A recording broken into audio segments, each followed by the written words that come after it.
It's funny, every time Luke, my boyfriend, gets so mad at me, he's like, Ashlyn, you can see through your shirt. And like, because I never wear a bra. And he's like, you can see through, you're literally on camera and you can see through your shirt. And I'm like, I feel like my shirt's pretty see-through. Whatever, man. Free the nip. We're out here.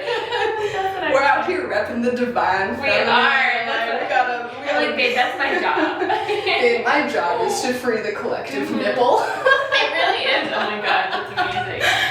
Okay. Oh. What's up, everyone? Welcome to another episode of the Dancers Dialogue. Today with me I have the goddess herself, Ashlyn Tori, owner and creator of Soul y Luna Dance, Wellness, Divine, Feminine, Activating online studio. So, Ashlyn, babe, thank you so much for being here. Thank you for having me. For those of you who don't know Ashlyn, you're definitely going to want to find her on Instagram. She has her personal page and her studio page where she has amazing memberships for online classes, dance classes, heels classes, yoga classes, all kinds of good stuff. So all of the things that you could ever want on your goddess journey. So I will link all of her info below so you can go stalk her, take some of her classes. But Ashlyn, in your own words, can you just tell us a little bit about yourself, where your dance journey got started, and how it led you to what you're doing and offering now? Yeah, it's such a long story. Every time I try to tell the story, I feel like it ends up being hours long. But I will condense it into a little version. So I started dancing ballroom, Latin ballroom, when I was 16. I started in Asheville, North Carolina, and then I just immediately fell in love with dancing. I mean, Frank Sinatra would come on and I would just melt into the floor. And, they had these glittery Swarovski crystal costumes and the makeup and just everything. I just fell in love with it all. So then after that, I just wanted to dance. So I ended up moving to Utah, as you did, for a dance. And I was at UVU for a couple years on the ballroom company. And then I continued my competitive career until I got injured and also had a lot of other things happen that just made me not want to be in the ballroom world anymore. And then during my injury and, a time of self-discovery and just, shedding a lot of layers and, rebirth and all of that stuff, that's when I discovered heels and burlesque. And I've been doing yoga for a really long time since I started dancing because I'd always had back problems. But after that whole situation happened and I had no choice but to really dive into yoga and to make it part of my daily practice, I would have to be doing yoga for 2 hours a day, and it wasn't just vinyasa yoga or anything like that. I was really resting in postures and taking my time. And I had this one move where I would put my legs up on a couch or a bed and I would press my back into the floor. And I would just lay there for an hour, seeing the pain, escaping my body. And I did that for a couple months until I finally started to dance again, which is when I discovered heels and burlesque. And my whole life just completely shifted. So that time I really took to heal my physical body. When I started dancing burlesque and heels, I started to heal internally and started to shift those toxic beliefs and thoughts that I had about myself that not only came from the ballroom world, but just came from society in general. And so it was just such a powerful time. And then I discovered this amazing community of women, supporting each other and just loving each other and dancing in high heels. And it was the most empowering experience of my life. And then I knew that I had to share that with more people because, it was kind of something that I saw was specialized in Los Angeles and New York and Salt Lake City and all of those things, but it wasn't mainstream in places like Asheville, which is my home. So I wanted to bring it back here and also be able to share it online with so many more people. So that's how Studio Soul y Luna was born, and it combines the sun and the moon, so Soul and Luna, and then the masculine and the feminine energies. And so I feel dance to me it's feminine, but it's more of the masculine, the doing, the external. And then we have the internal work, the feminine, the Luna, which is more of the meditation and the yoga and the oracle and tarot and all of those things that I also love. So I kind of combine the two into one platform. And so that's what Studio Soul y Luna is. And I I just launched it like I guess it was a month ago. It feels like it was like a couple months ago.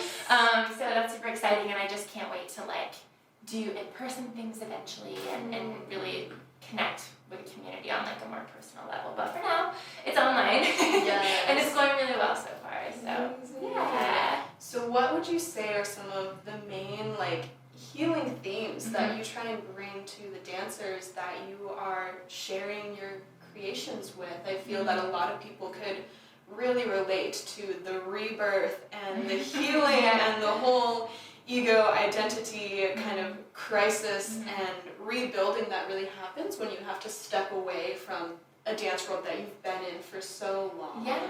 Well, I feel like one of the main things that I know I talked to you about was just ignoring the feminine, the divine feminine, not being connected to that. And I feel like in society, people see feminine as like, makeup and clothing and getting your nails done and all of these things. And that's just not what divine feminine energy is. And so I feel like for me, I had to connect back to that. And the feminine is really like about your intuition, and it's about nurturing yourself and nurturing others and connecting to the earth. And I was so disconnected from that, from my body. I always was seeking approval from other people. When you are getting judged by people on a regular basis in the competitive dance world, it does something to you, and not in a good way. It's disembodying, and you also feel like you have to be someone else. Like you're not good enough. You're always trying to crawl up the ladder and beat everyone down to get to the top. So competitive. So competitive. And to me, I had to completely rewrite that narrative of, oh, I'm not good enough if I don't look this way. That was a huge thing for me, always having body issues and always not liking the body that I was in or feeling like I needed a different body and all of those things. So that was huge. And then the other part of that was me feeling like I wasn't good enough on my own. Like I always needed someone to tell me that I was worthy of love or that I was worthy of, whatever it was. And usually that, in my case, was coming from me seeking it from other men. So whether it was my partner or my dance partner, which a lot of the time was intertwined, all of those things made me not feel good about myself, right? So when I took my first burlesque class and my first heels class, I was in the middle of a breakup. I had just, had an injury. I was not okay, Very vulnerable, and also just disconnected from my body. Hating my body because it was injured, and hating my body because I no longer could do everything that I thought I was supposed to do in my life, which is ballroom. Such a real feeling, it is. girl. It's the worst feeling, and because you've been there. Yes, absolutely. Yeah, and it just it takes you down, and to me, I needed something to bring me out of that. And in this case, it was dance, but a different style that I was used to doing. But it was also the women and the connection, because the divine feminine, we are meant to be in community. We're meant to be in support of one another and loving one another. And I was used to the ballroom world who, when you walked in a room with someone that was competing against you, you looked away or you said something negative about them when they were dancing. It was never supportive. It was always competitive. Separation. Yeah, total separation. And so for me, it was just the moment that we started dancing and I started hearing people cheer for me and clap and scream and whistle. What? Are they cheering for me? I don't even know what I'm doing. I can barely stand up in these heels, Yeah. But it didn't matter because that wasn't why we were there. We weren't there to get the choreo. We weren't there to have good technique. We were just there to feel good in our bodies and connect to our bodies. And so that's truly everything that I want women to come away with. And what I do is just that they're good enough on their own. They're intuitive, knowing, and knowledge is powerful, that they're magnetic, that they are, that they are just these divinely powerful beings. And I would have never, I don't know if I would have never tapped into that, but I think it would have taken me a really long time had it not been for dance and yoga, just movement in general. Any type of movement that I feel really connects you to your soul is powerful. So it doesn't really matter what style it is, but you have to be there with that intention Yeah. that intention of like growth and of like, you know, positivity and uplifting vibes, you know? Kind of bringing dance back to like its very original purpose of like community, to have this totally embodied like spiritual celebratory experience and not, I feel like you're bringing it back really to like the roots of the purpose and the healing powers of movement and really working the divine feminine into it. So how do you bring that awareness of the divine feminine to your dancing? You say that, and I totally agree, that the way that it is defined in a lot of the world of like, oh, the divine feminine is this very like ultra sexualized weird essence, but what does it really mean to you, and how do you like to bring that to whatever classes you're teaching? Yeah, so I feel like, yes, it's just, the whole narrative of it has just been completely twisted, and I looked up the definition a while back because I was doing a meditation. I wanted to know, like, okay, if someone typed in Google, what is the divine feminine, what would they get? And unfortunately, but to no surprise, it said when a woman is in her divine feminine, she is ultimately irresistible to a man. Just bringing it back to men. And I was just like, what does that have to do with anything? First of all, it's not gender neutral, so both men and women have feminine and masculine. Yes. And then also, like, we're not here for that. We're not here for the purpose of how a man's irresistible pleasure. we are to the male gaze. Like. It's so ridiculous. And so in my classes, especially with burlesque, because burlesque is a very sensual dance, I learned from my mentor, Winter Rose, when I was taking classes from her in burlesque. At the beginning of each class, she would say, this is an internal experience. This is for you. If you want to perform it for someone at the end, that's great. But like, that's not what we're thinking about during class. We're thinking about, how do I connect to this movement? How does it make me feel? And that's the most important thing. So at the beginning of all of my classes in Studio Sola Luna, we have, we do a 3-part breathing practice, and then just to kind of clear all the negative and stuck energy out of our bodies. And then we do an intention setting, and usually that intention takes the song or it takes the style of dance and it kind of morphs it into something that's really empowering and uplifting. So during class, instead of getting caught in the mirror, or instead of getting caught in, am I doing this move right, or am I doing this move like her, or whatever, we instead come back to the intention that it was all along. So I feel like that intention setting practice really centers us into our body. It allows us to be embodied, and then we can really move in a way that's serving for us versus like for external validation. So all of my classes are just really focused on the internal and really allowing ourselves to be sensual and to be open and divinely feminine and beautiful, but we are understanding that it's for us before it's for anyone else. And I feel like that's completely opposite of what a lot of people do when they dance, is they're performing for someone else. I want to look good, I want to look better than this person, or I want to look like this person so that I can get this sort of validation.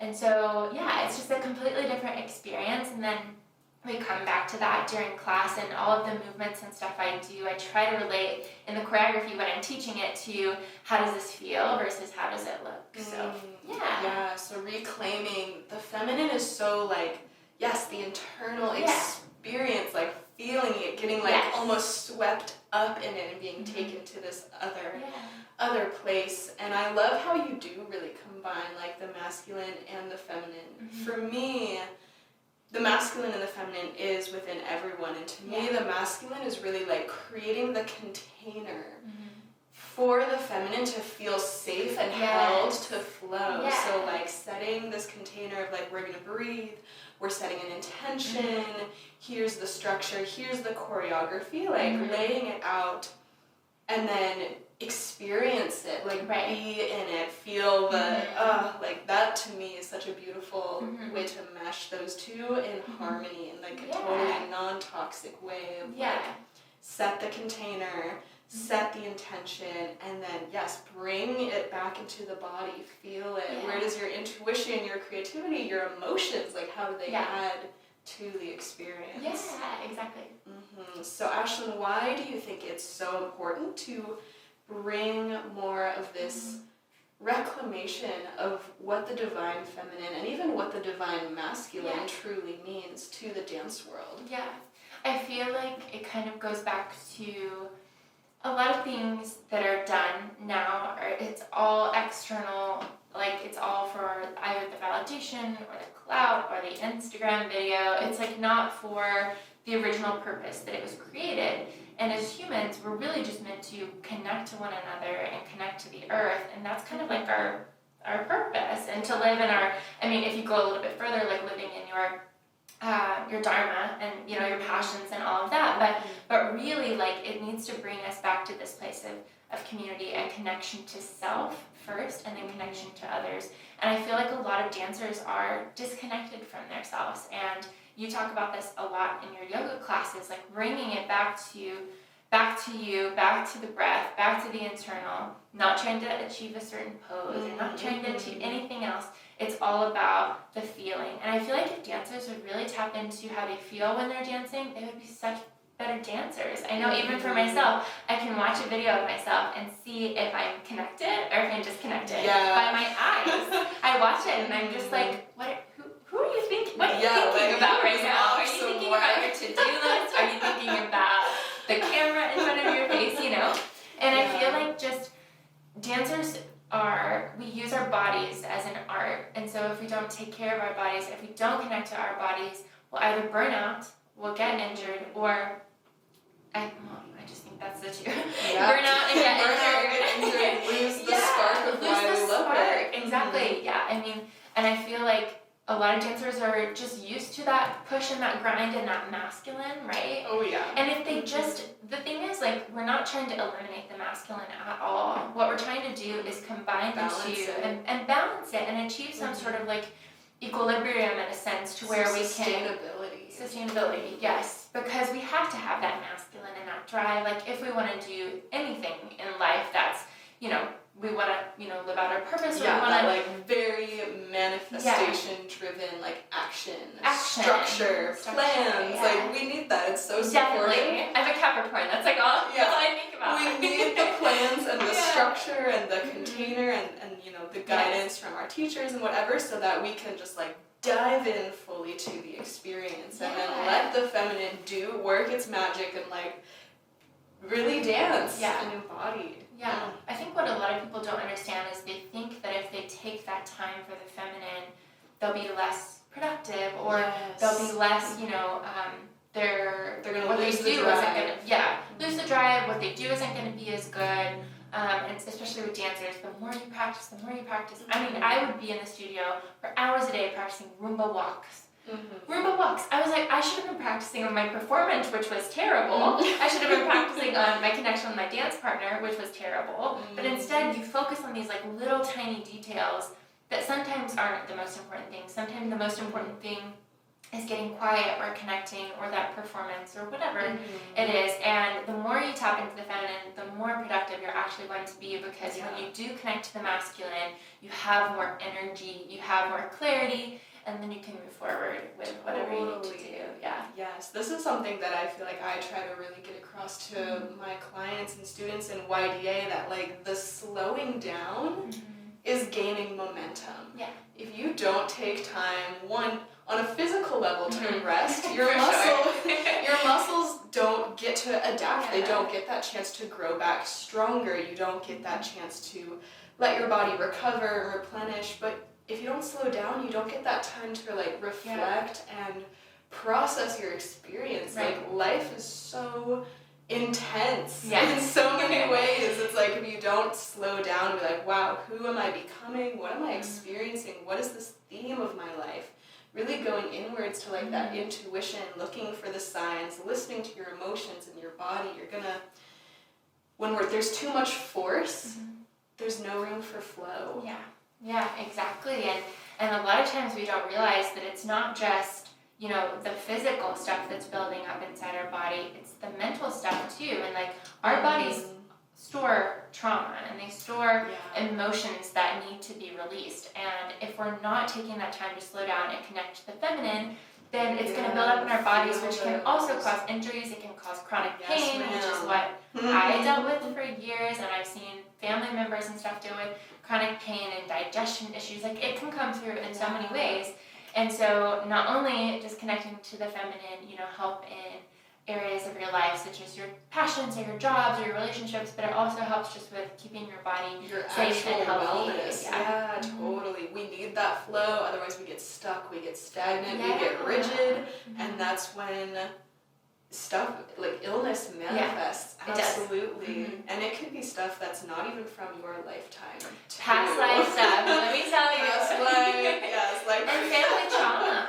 Absolutely. My mom, the back injury that I had was the same that my mom had and that my grandmother had, that never showed up on an MRI, it never showed up on an x-ray. There was nothing physically there. And that's when I started to realize this isn't physical. It's all mental. Because as soon as I started journaling, I told you I used a journaling practice called Journal Speak with Nicole Sachs. If you're having any sort of chronic pain or back pain, read the book and try the practice. It's a very intense form of journaling. You get your thoughts out in a way that can be very scary, like you would never want anyone to read this journal. I didn't know that was in there. Yes, but I realized, like, I was not only blaming my pain on other people, but I had taken on their pain. You know, just storing years it of trying there, to heal a family member or to, you know, be, you know, a certain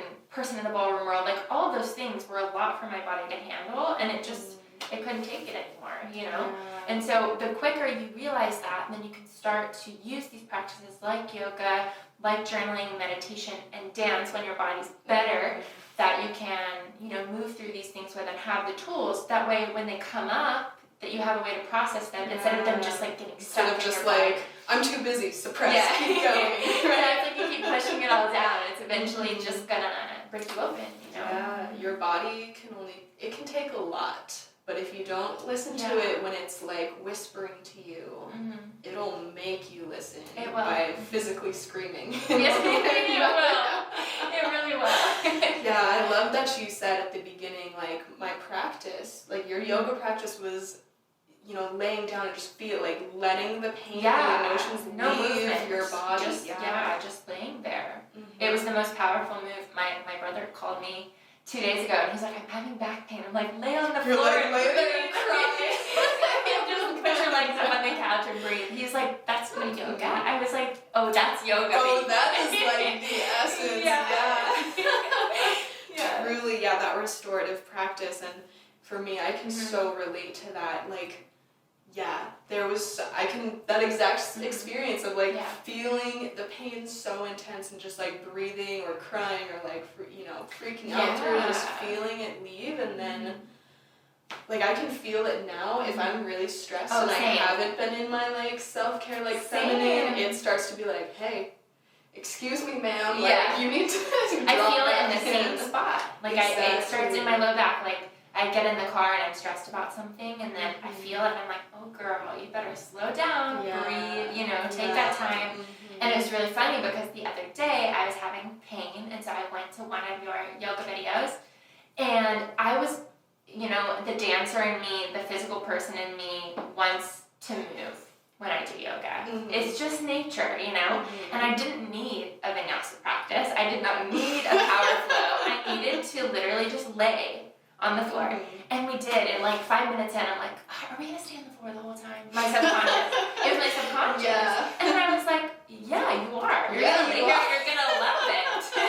And I felt so good after my body did not need to move in a strong way that day. It needed to rest. But our brains are so wired to think in the masculine way, to think I have to move, I have to go, I have to do, I have to get stronger, that you can't maintain that pace forever. You have to take that time to relax and flow and do some of Roxie's relaxing. The restorative yoga. Get yourself some bolsters. Absolutely. It is insane what is held in our body and sometimes what doesn't want to come out, and that's why we get that subconscious of like, no, like move, bypass it, ignore it, like that spiritual bypassing sometimes of, what's that saying, like, oh, you should meditate every day for 20 minutes, if you say you're too busy, you need to meditate for an Right. hour. Like, Yeah. if you think that you are too busy or you're making excuses for why you shouldn't slow down, or Right. you're afraid that, and so many of my clients, what I experience too, the slowing down is the way, way, way harder. Yeah. They're like, I will do all So the much workouts you harder. want me to do, Yeah. but like, why do I have to meditate? Why do I have to Right. rest?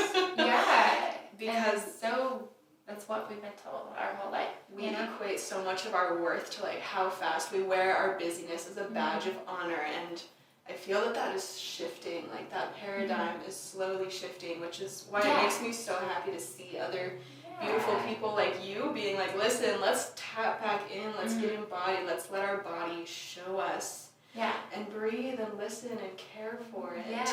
If we just breathe a little more, I think we'd all be doing a lot better. Yeah. And down into like like belly deep belly too. breathing. Yeah. So I'm curious because I love to work with the chakras and like the different energy centers, especially because they affect so much of like our body's holding pattern, like how our fascia, our connective tissue, like the energetic armor that we kind of form in our body. When you were going through like releasing whatever was stuck in your low back, was there like a central theme of what surrounded those emotions? If you don't mind, like, of course, talking it's about so that. funny because like you saying that, I like immediately my brain was like root chakra. Your root chakra was out of that. Embodiment. Yeah. And it was like every single time I would move through the chakras, it's like my body would like pull me back down to the root and the sacral. And I knew that those two were completely out of alignment. The root chakra specifically, because my sense of balance and home and groundedness wasn't really there during like childhood and stuff, and a lot of that had to do with my mom being really sick and being really chronically ill with a lot of different things, and I took on a lot of that. And then it also was like in the ballroom world, I never felt safe, I never felt protected, I never felt stable. I always felt like I was, fighting for the next thing. Yeah, or fighting for the support, the validation, just to feel safe. To feel safe, yeah, definitely. And also a lot of financial issues that cause chronic pain. I mean, it's crazy how much like our finances and money can affect us, and that happened with my family, so I know that came through a lot of them, but then that was inherently given to me. So I had to work through all of those things. And then with the sacral, when I started dancing, there was a lot of shame around the dancing that I wanted to do, and a lot of shame from family members, friends, people that didn't understand. And there was a lot of guilt that I held in that area that had to be released, like this guilt of being a sensual human. It's crazy to me that women are over-sexualized in society. Our bodies are used to advertise everything from a toothbrush to like perfume to sports car, hamburgers, literally everything. But yet when we want to take ownership over our bodies and our pleasure, all of a sudden, and joy. pleasure, I mean, that's huge. And when we try to take ownership over it, people don't like that. And it was a lot for me to like handle because I wanted to embrace it, but also I was getting so shamed and guilted into thinking that this was wrong, right? And so I had to just completely work through both of those blocks, both of those chakras, and really just try to heal them. And I would kind of see like the stuck energy as like these like little black particles, and they would just kind of be buzzing around in that area. I'd use this technique a lot in my classes. They buzz around, and then on the exhale, you just release them out through the feet until you clear all of that stuck energy. Because I feel like both of my chakras had this like black buildup around it. I could see it. It was like, and it's starting to like pull the layers off. And it's a forever practice. It never completely heals. You always have new blocks that come up. Maybe they're with new layers, a different chakra. But I mean, I've worked through so many of those blocks, and I feel 1,000 times better than I did when I was working through them. And being able to tap into the chakras is so powerful because it connects you to the different things that are off. And now I feel like my sacral chakra, it represents creativity and passion and sensual divinity. And then my root chakra, I feel really grounded and connected. And so embodiment, feeling safe in your body, and also like healing that body image of feeling like my body is good enough, this is my home, love for your body. Yeah. And I love that you or not love that you had to experience Oh, yeah. this, but that you brought it up about like the guilt and shame, because that is like, if the purpose of the sacral chakra is like joy, pleasure, like sensuality, the demon of that is the like shame and guilt that is put on women, especially. And I'd love to hear a little bit how you compare like the ballroom dancing you were doing to like burlesque and heels, because they're both kind of similar, like with the heels, and I feel like some of the movement is very similar, but the mindset and the energy is like totally different. Yeah. How would you say that like burlesque really empowers the sacral chakra, or is way more empowering for women? Yeah, so my ballroom experience at first, like I love ballroom as an art, and I was a Latin dancer, and I love Latin, and I love that it does focus on the sensuality of the woman and the hips, and that, you know, everything like in Latin ballroom is accentuating the female. So the male partner, his job is to accentuate the female, okay? But my experience with ballroom, and the reason that I feel like I needed to get out of that world, is because that relationship, the male-female dynamic, was abused. And so for me, I would have partners that would use that partnership as a way to make me be like their property, or their partner, or sexual partner, or whatever it was. And so I had a really abusive experience once with a partner. There was a terrifying, terrible experience. And then the other one was having an instructor who was like 20 years older than I was, abusing our partnership. So those things, I didn't realize them at the time. I was 16. I was like, you know, I thought, just trying to get ahead. I'm just trying to do what you I'm just trying to dance. Yeah. And then when you have this person who you're attracted to, they're a dancer, and you're like, oh my gosh, they like me. And this was not going on with just me. It was going on with many people in the studio. You know, it wasn't just we had a connection. It was just like he was abusing all of those partnerships. And so for me, I realized that, and when I did realize it, my heart wasn't in it anymore, because I started to notice the patterns. Yeah. Because it was like, that was an expectation that was there. Most partners were in a relationship unless, you know, one wasn't attracted to the other, you know. And so that made it difficult for me, because my boyfriend was not a dancer, and that was hurting our relationship too. And so there were all these things that I felt like were really complicated, and expectations that came along with the ballroom world that I just no longer was ready to allow. And to me, it's kind of like that, you know, the abuse of power in the dance industry, that it was just out of control in the ballroom world. And it's really sad, because I love ballroom dancing, and I love watching couples that are like married, and, you know, they've got this beautiful connection, and it's magic, and that's why I fell in love with it in the first place. But now, that doesn't work for me. So instead, I just do Latin dancing solo, and people have loved that. My Latin tutorial on YouTube is the #1 tutorial on YouTube. Yes, and it was the first solo Latin tutorial, and that's why. It's because it's hard for you to find a good partner, and that's the one thing that's different about ballroom, is that you have to rely on someone else. And why should you have to? Put your joy in your own hands. Yes. And that's why I loved burlesque and heels, because I didn't have to rely on somebody else. It was just me, and I didn't have to feel like there were any expectations that came along with it. I was just getting to enjoy dance by myself. And with partnerships too, like there's a lot of emotional abuse, because they expect you to be a certain way or do a certain way. If you mess up something on the dance floor, know your strengths, they know your weaknesses. Yes. They'll know if you're having a bad day. It'll show in your dancing. They can feel that, and that kind of intimacy with a partner, romantic or not, like is something that needs to be respected. It seems like it wasn't though. It wasn't, and that's my experience, and I hope a lot of people haven't had that experience, but I know a lot of people that have. And so it's just kind of like, to me, if I can do the same style of dancing on my own versus with a partner, then that's what I will do, and I loved it so much, and I've allowed myself to just release all of those years of just abuse, emotional and you know, I feel like emotional and sexual, you know, but it's just, it is what it is, and I feel like it helped me to grow in unfortunate ways, obviously, but it led me to what I do now, and I will be forever grateful for that, even as bad as it was at some point. So there are just things that I feel like a lot of people don't talk about, and especially in the ballroom industry, it's kind of like this secret world that not a lot of people know about.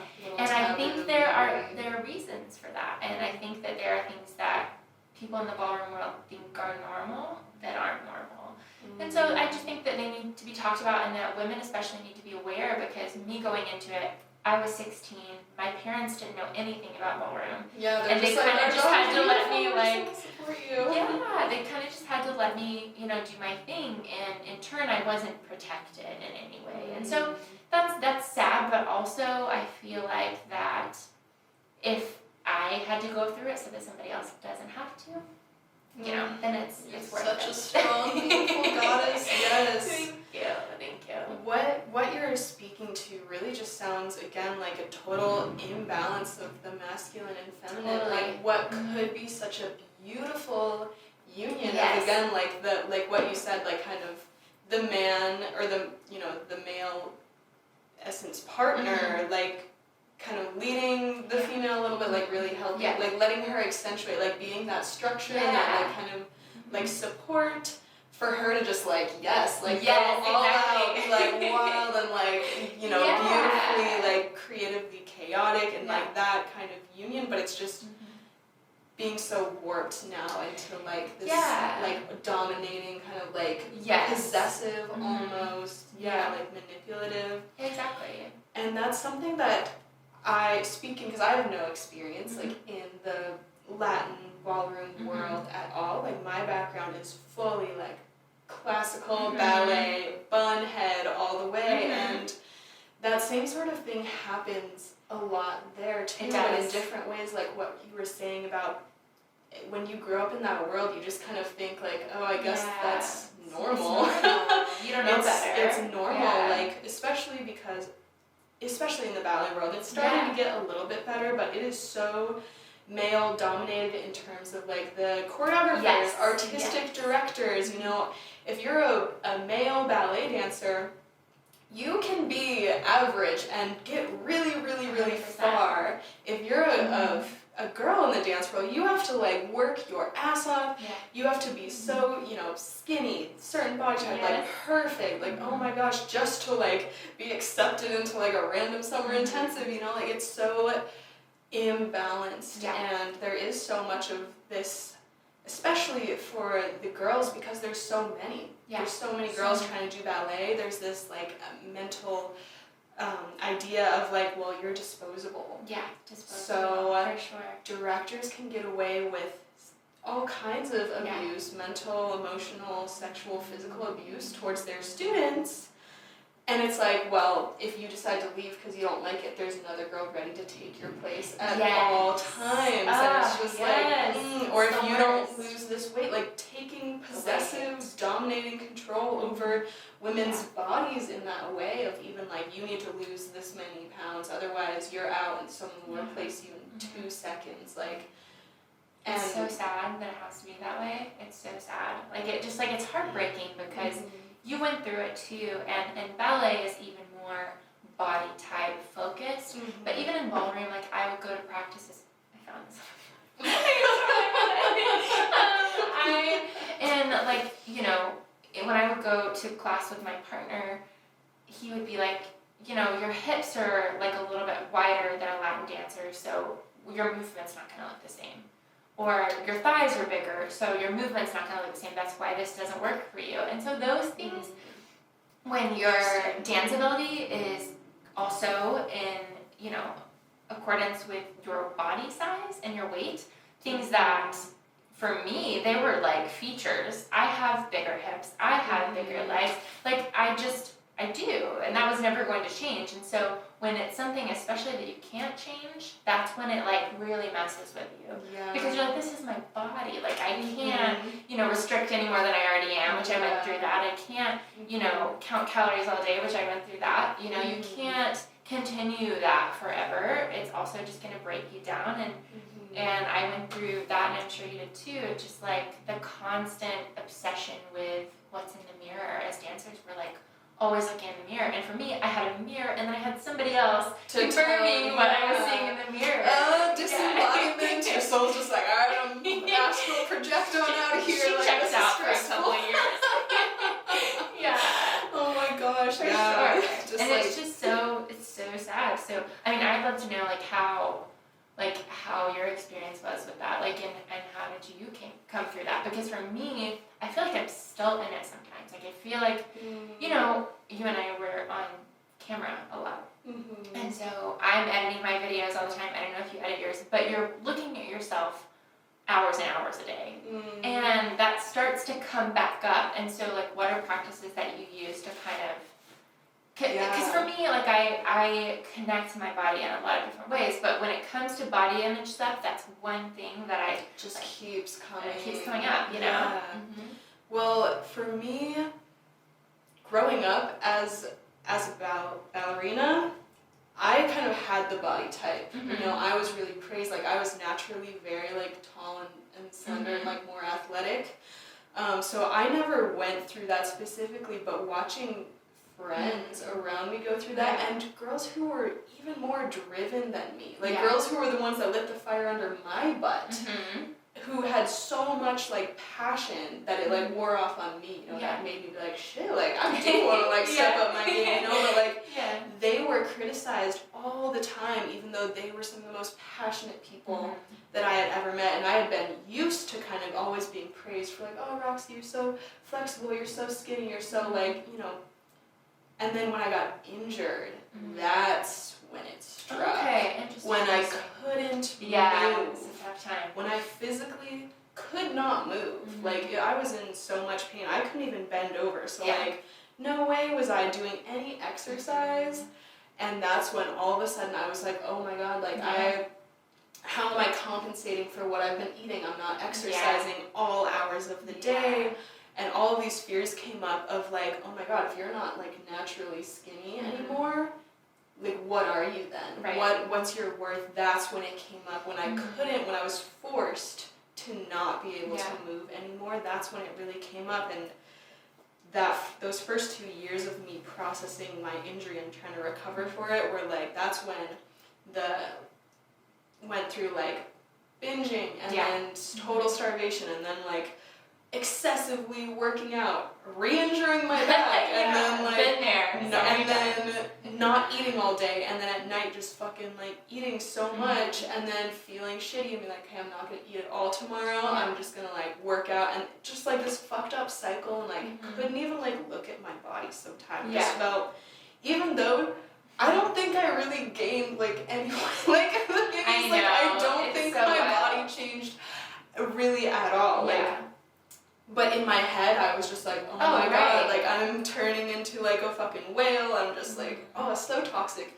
So what really changed for me, actually, was getting into a restorative yoga practice because I was so, like, cardio, core work, you know, trying to, like, spot reduce fat, like, stupid stuff like that. And then I read this really interesting study that was done back in, like, 2013 where these scientists these doctors took this big group of women and split them into two and had one group of women do, like, very activating, powery vinyasa yoga for 6 months. And then they had the other group do nothing but restorative yoga, like the laying around, like, not getting the heart rate up at all.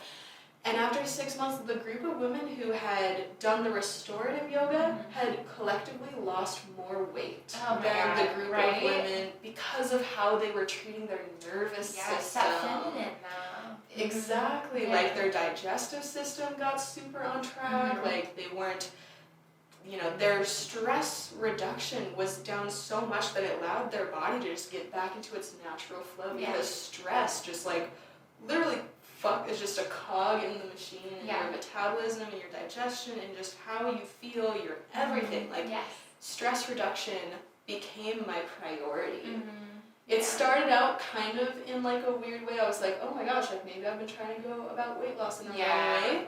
So that's how it started. But then the more that I got into it, I realized like, wow, when I'm not stressed, the choices I make and my feelings around food are totally different. Like I can actually really feel what my body wants, how much it wants, and can honor that. And it, like, almost instantly in like a few weeks of doing that, changed so much of how I felt towards my body and around food. Like it almost eliminated like all stress that I had around food and around my body. And I do feel like I'm kind of in the best shape that I've ever been, even before when I was like doing ballet for hours a day, just because my nervous system is more relaxed. And when I'm watching videos of myself in yoga, like I'll wear a sports bra and, you know, like I lean over and it's like tummy rolls. I feel just like if I can, me just letting this hang out and be like, yeah, whatever, it's my belly, like it's fine, gives other dancers permission too to also feel like it is fine. And that your belly, your solar plexus chakra is literally the energetic center of our power, of our confidence, our independence, our ability to like have that discipline to take action towards what we want. And for years and years, centuries, women have been told, make it smaller, hide it, shove it down, don't let it take up space. We have literally been taught on a physical and energetic level to not let the most powerful part of us take up space or be allowed to be seen or loved. So thinking about that, just in a rebellious way, I'm just like, yeah, look at my belly. Like no shame, like rolls, everything. And it all just ties together. Like, I care so much more about how strong my core is than if I have a six-pack. Because the muscles that I'm trying to reach that are going to actually affect whether I can go about my life pain-free are muscles that are so deep, they're not going to give you the look of a six-pack. They're not on that shallow level. So, like, even before I got injured, I totally had like six-pack, like I did my crunches, you know, but I was doing them to look a certain way. And then I still got injured in my low back and was like, I didn't know how to actually activate my core. So I guess in short, my priorities just shifted around how I wanted to feel. For me, it was like, after going through an injury, I would rather be like a little chubby and not be in pain than to be like in pain and like super skinny. So definitely. Oh yes, that's so good. I mean, I switched completely from, you know, working out an hour to a day to, you know, 25-minute Pilates with Melissa Wood. She's my go-to. And like, not only are her workouts like so like chill on your body, but it was her energy. And like her energy, I feel like does something for people. And so you have to be conscious of not only like what you're physically doing, but also who energetically you're taking in those workouts in general. Like if you're going to, you know, a HIIT class and the person's screaming at you, that's probably not really good. Your nervous system is like. And so just like completely shifting that. But I think for me, I've had just a little bit of harder time in like this year quarantine. I think a lot of people have in 2020 into 2021 because, you know, we're either looking in a mirror multiple times a day. I have mirrors all over my apartment for dance. And so doing that, or if you are online a lot and you're looking at yourself constantly, you just start to pick out those things. And so I love your perspective on that. Like, is my body healthy? Yes. Great. Amazing. Gratitude. Let that other shit go, you know, and just not think about it. Your power center take up space. Like for not only yourself as a woman, but all the women who had to wear corsets. Free it for them. For all of the girls who have suffered from like anorexia and eating disorders in the past, do it for them. You know, like it's not even, I feel like it's not even about me. It's feeling like the collective. I love that. So good. I mean, you know, I definitely still have days where those thoughts creep up. I think we all do. Like, we all definitely have those come up. And that's why I love hearing how other people get out of those. I don't know if you know who Katie Delbaugh is, but she was one of the first people that had a podcast called Let It Out. And she calls them bad body image days. And she would ask people, what do you do when you have a bad body image day to get out of it? And I love hearing that from people because a lot of times it's something that we don't think about, like, okay, come back to gratitude, come back to, we don't have to be in these same conditions or thought patterns that people of the past were, you know, all of those things. You can pull yourself out of it through so many different methods, and sometimes you've used your methods so much that they don't work anymore. So it's I need that next layer, yeah. that next thing. Yeah. Yeah, absolutely. Well, Ashlyn, this has been an amazing talk. We covered everything from like the chakra system I could to talk to you for hours.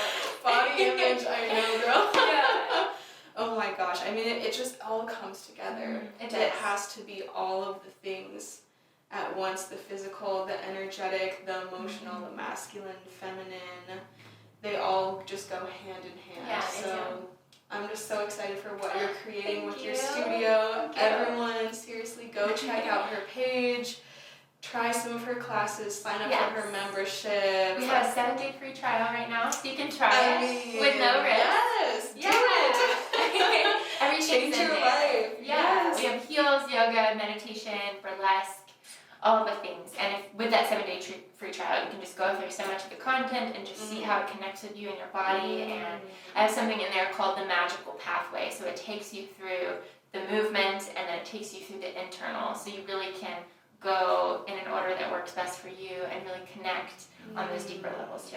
It's beautiful. Yeah. Ashlyn, thank you so much, Thank my you. love. Thank you everyone for joining, and I'll see you next time on the next episode. Bye.